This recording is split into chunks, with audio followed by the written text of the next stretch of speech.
y'all doing? Was that a good? Did I hear good? Because if I heard good, I think that's bad. You shouldn't be feeling good. Did you hear Jim's speech this morning? Carrie, a couple minutes ago? We are faced with an existential threat related to our tax status.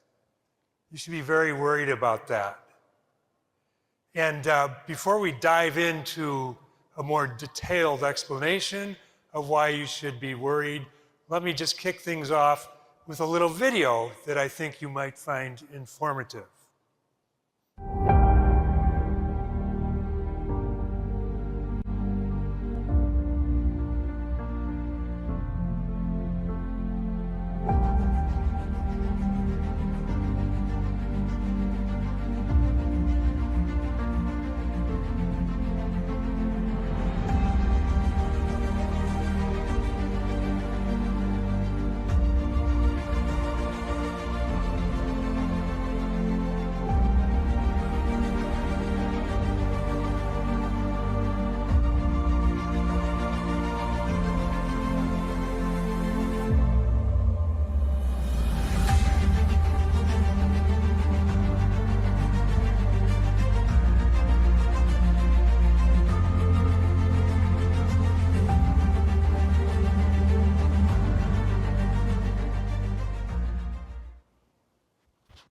I don't know if any of you have seen that in the past.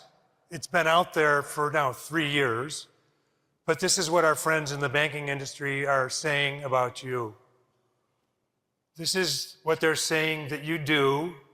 This is how they're defining us. This is how they're trying to divide us. So that's the basic messaging that you see there. I want to draw your attention to our cover slide in the PowerPoint deck, which will be in the app. You'll have access to all this information. The cover slide refers to this as the Economist's Update. For the veterans in the audience, you probably see that that's a vastly different title than we've used in the past. In the past, it was the Economics Update. So a little bit of a change, and the change is that we're not going to spend as much time talking about the economy, because talking about the economy when we're faced with an existential threat does not seem to make sense to me. We want to talk about the existential. What do I mean by existential threat? I think you know what it means. It means a threat to our very existence, right? A threat to our very existence. That is not hyperbole. I serve on the board of the Philine Research Institute. They've done several studies on this topic. You do know that there is experience with this exact situation in other places. In Australia and in Canada, this has happened. Credit unions in those countries were taxed historically. And what happened? The result was an acceleration, massive consolidation, and conversion to for-profit institutions. Millions of people lost access to a local, member-owned depository alternative. I grew up in the savings and loan industry, and I saw the exact same thing happen. It looks like several of you were around in the 1980s. You probably remember there were many mutual savings banks. There were many mutual savings associations, savings and loans. Where are they today? Almost all of them are gone. Almost all of them have converted to commercial banks or have gone out of business altogether. And I'll tell you the other thing about mutual savings institutions in the United States. They don't operate, and they never did operate like you. They never operated democratically, one member, one vote. Historically, your votes were based on how much you had on deposit. Historically, those institutions engaged in proxy voting schemes. They approached average depositors and convinced them to hand over their voting rights to management. That's not democratic operation. That's nothing like what you do. But you will hear on your visits to Capitol Hill, and in your conversations with policymakers, that is a similar situation. It's not at all similar. So keep that in mind. A couple of things.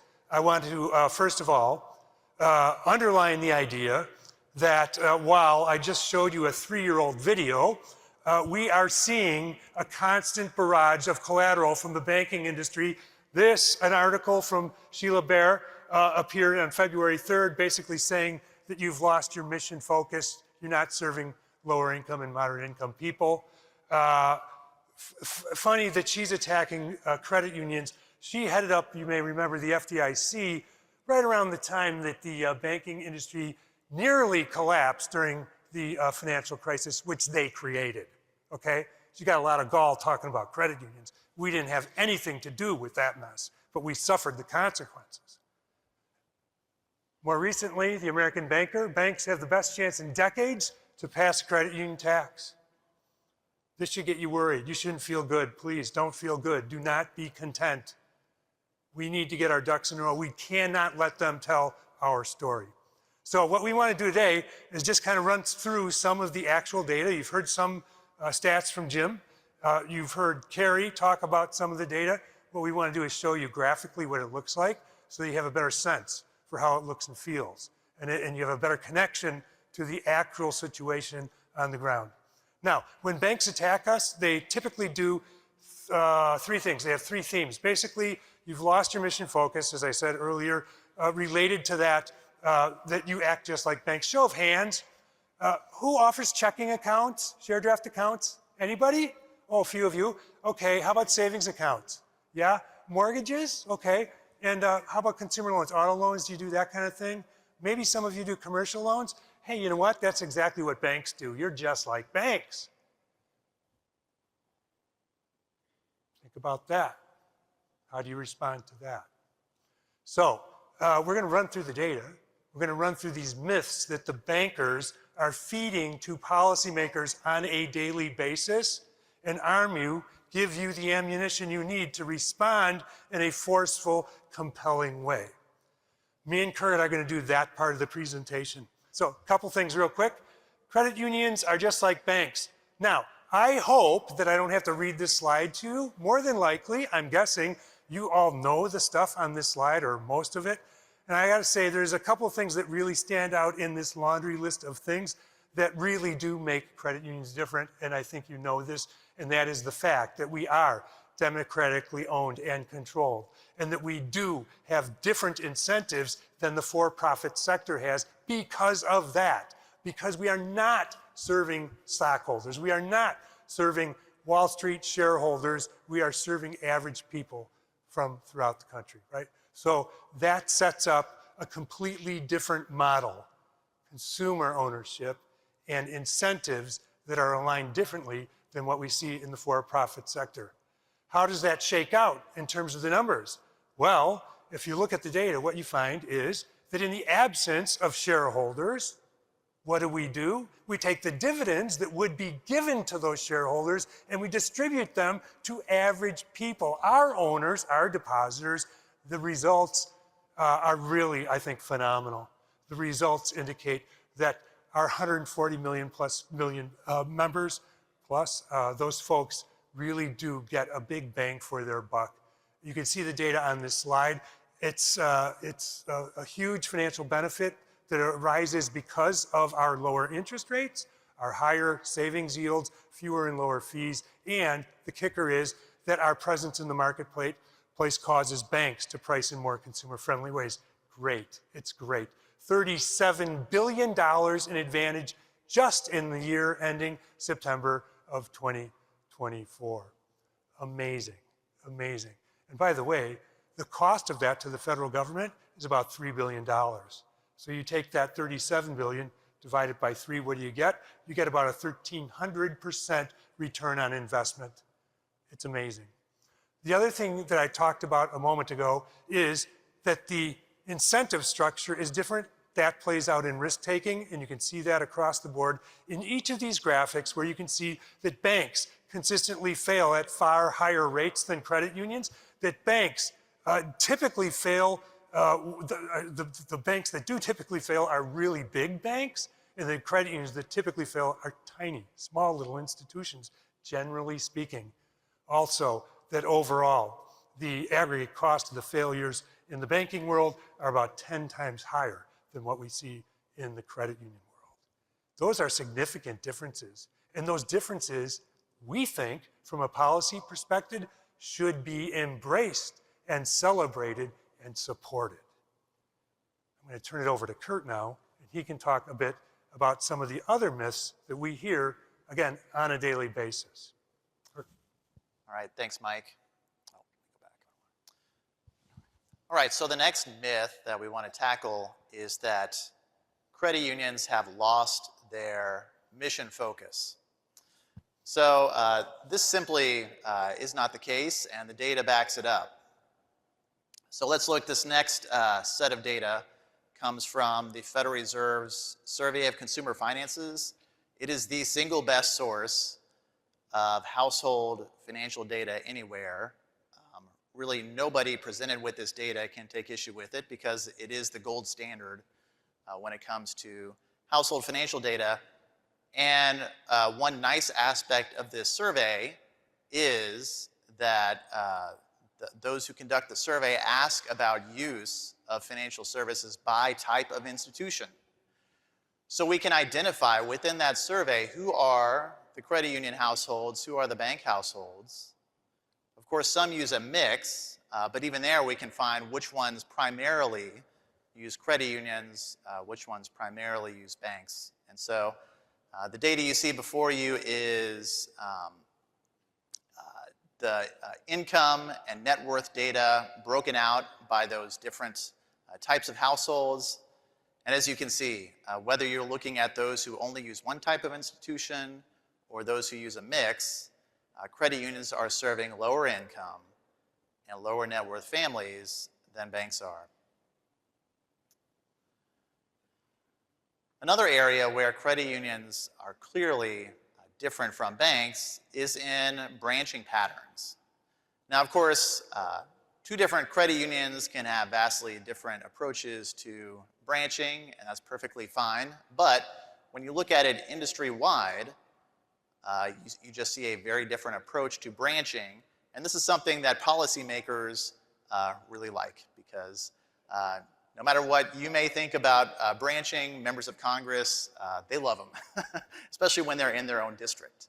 And so what we have seen over the past decade is credit unions have increased their branch count by about 560 branches over that period, whereas bank branching has deteriorated rapidly. Over 20,000 bank branches have disappeared over that time, and many of them in areas that did not have a lot of branches to begin with. And so that dovetails with another aspect, which is the rise of, or I guess, proliferation of banking deserts. So what is a banking desert? It is typically defined as a census tract that does not have either a bank or credit union branch in it. And we've seen the data that you see in this table comes from a recent report by the Federal Reserve Bank of Philadelphia. They were observing this trend that, especially on the bank side, this trend in branches going away, really accelerating since the pandemic, and they wanted to sort of take stock of where we are relative to 2019, right before the pandemic. And so, again, helpfully, they broke it out by three varieties of banks: very large banks over 50 billion, large banks between 10 and 50, and community banks. And they also included credit unions in their analysis. And you can see in that first column, just overall branching, credit unions making up about 1 in 5 total branches across the country. However, when we go one column over, we see the share of institutions responsible for the creation of new banking deserts since the onset of the pandemic. And there you can see that especially large and very large banks, greatly overrepresented, whereas credit unions, only 8% of the new banking deserts were created when a credit union was the last remaining branch and they closed that branch. So credit unions underrepresented. In that column, we'll go one column over, and okay, so you can create a banking desert when the last remaining branch in that census tract closes. You can also cure a banking desert when there is no branch within a census tract and someone goes and builds a new branch so that it's not a banking desert anymore. That has happened as well, and in that category, credit unions are greatly overrepresented. About 36% of the time, when those census tracts are cured as banking deserts, it is because a credit union went in and built a branch. And so we took the next step of sort of combining those two things. Let's take that column minus the other column to come up with a net rating. And I think pretty clearly shows that credit unions are doing more than any variety of bank to address this problem of banking deserts. Now let's talk about the next myth, that credit unions harm banks. And this is really, on the face of it, kind of laughable when you look at how banks are performing, both in terms of their overall growth and also their income. So let's look at the data. Two panels here showing bank earnings.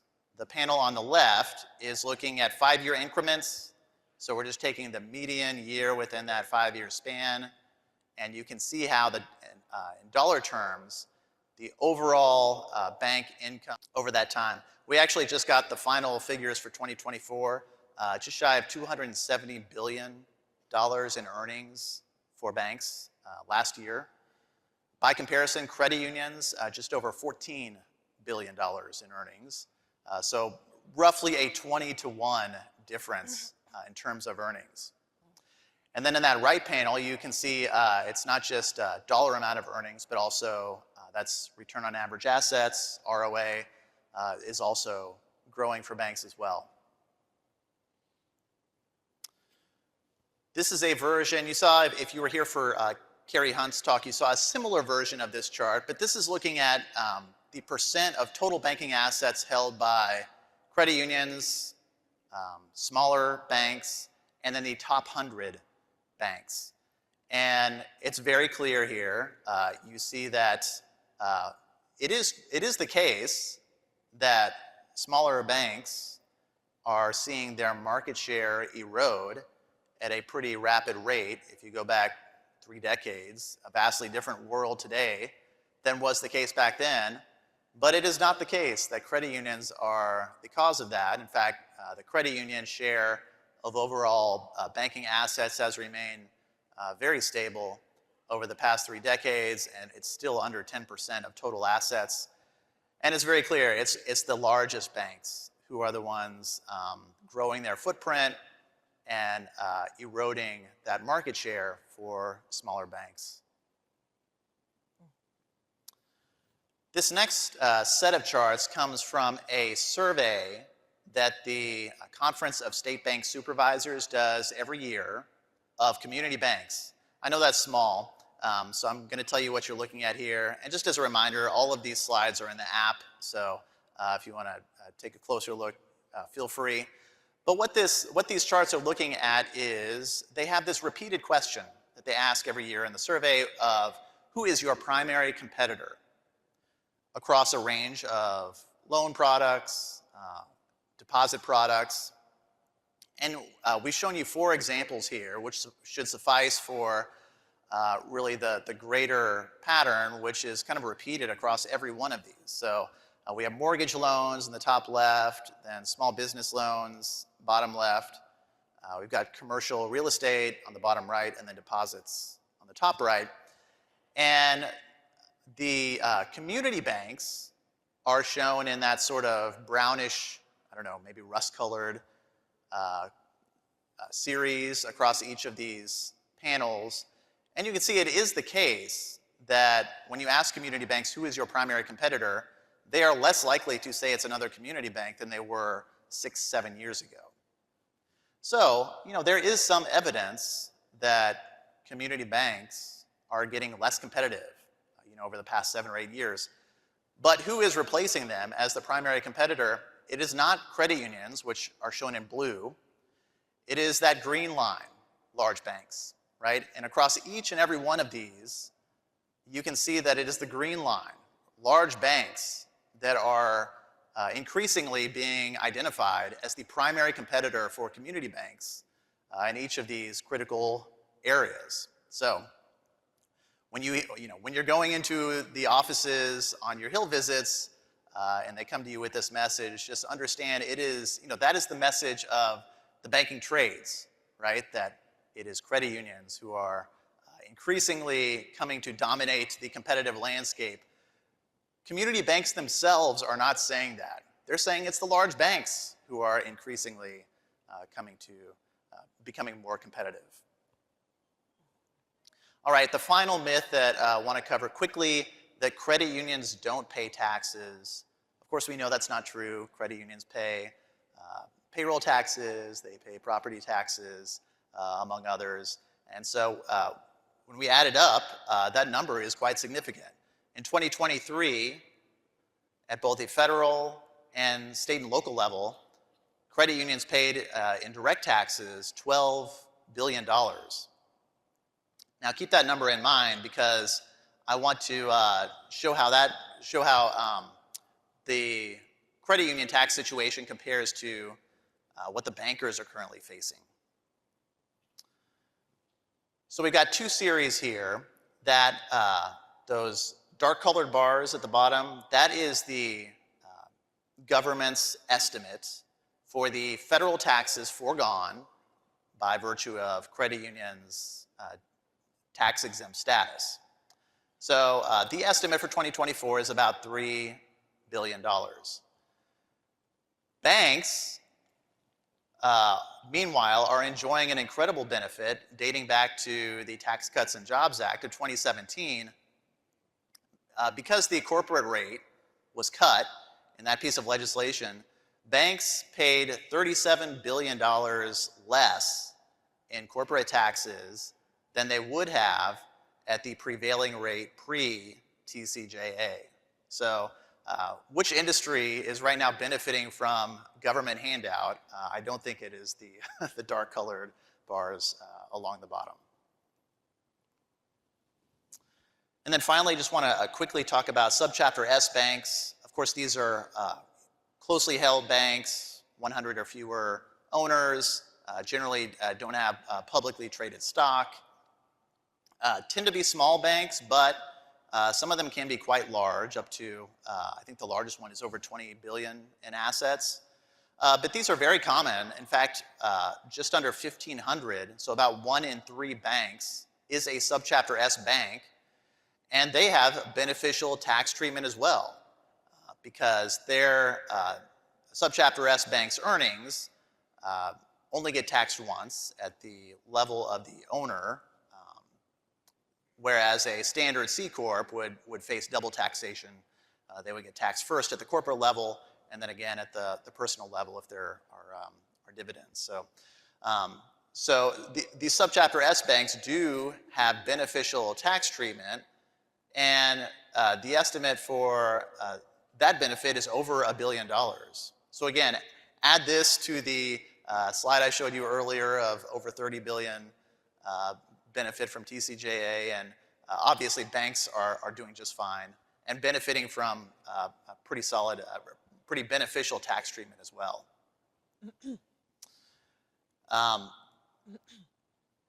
And then finally, I just want to cover quickly bank sales. This is such a hot button issue. It's quite likely that you will hear about this issue if you're in your members of Congress office this week.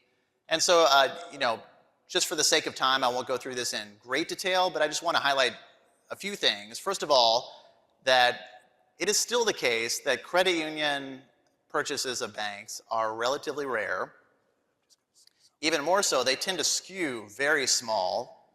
Okay, these are very small banks that are involved in these purchases, generally speaking. And then finally, that these do tend to be local transactions.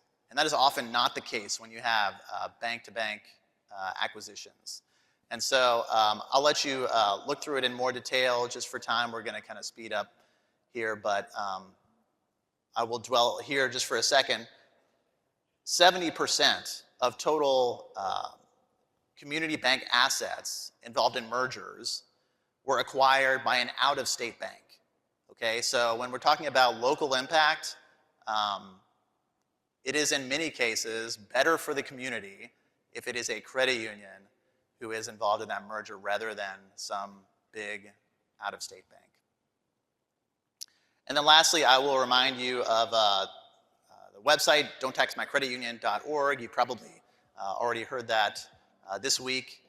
So please, if you're looking for ways that you can get involved beyond this week, please do go to that website, and they have ways that you can get your staff, your members involved in this fight as well.